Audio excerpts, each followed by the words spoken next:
The smell of good coffee,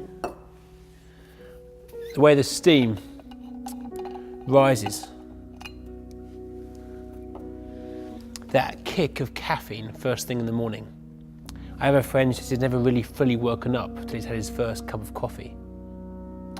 I wonder if sometimes we need to be woken up to the reality of Jesus.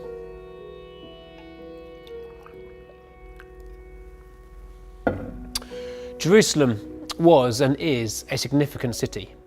It was a place where Abraham had almost sacrificed Isaac, the place where King David had ruled at the height of the Israelite Empire, the place where Solomon had built the temple.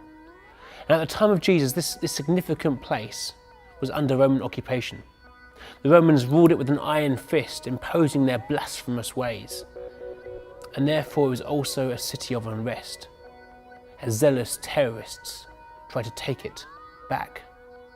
Into this city enters Jesus. There are rumours going around about his healings, his exorcisms, and people gather to see who this man really is.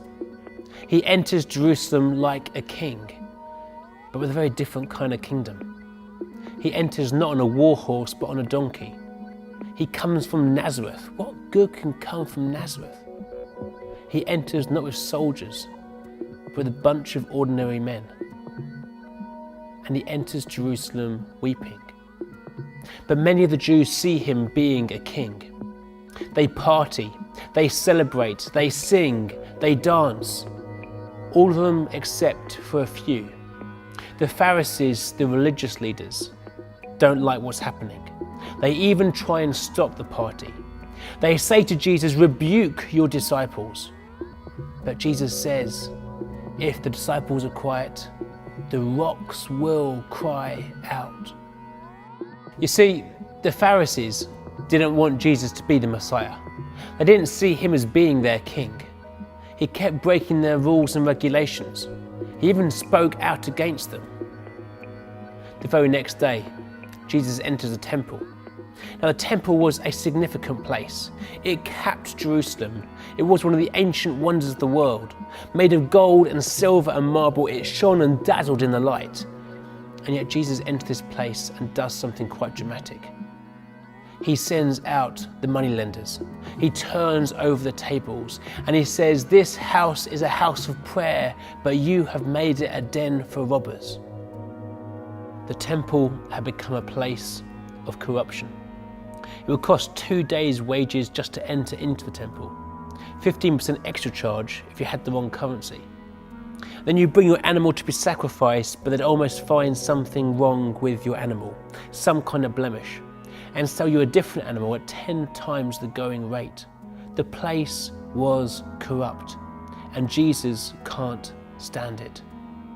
The religious people, rather than being convicted by the actions of Jesus, they plot and scheme about how they can take him out of the picture. They want Jesus gone. And I sometimes wonder where I would be if I was around at the time of Jesus. Might I become religious and Pharisaic rather than seeing who Jesus really is?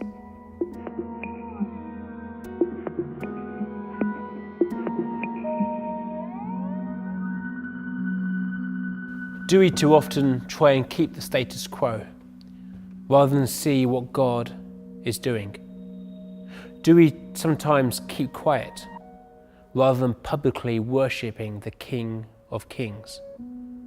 Do we sometimes become so fixated on religion that we brush corruption under the carpet?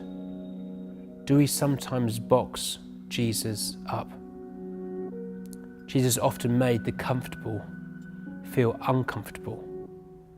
In what part of your life today is Jesus convicting you?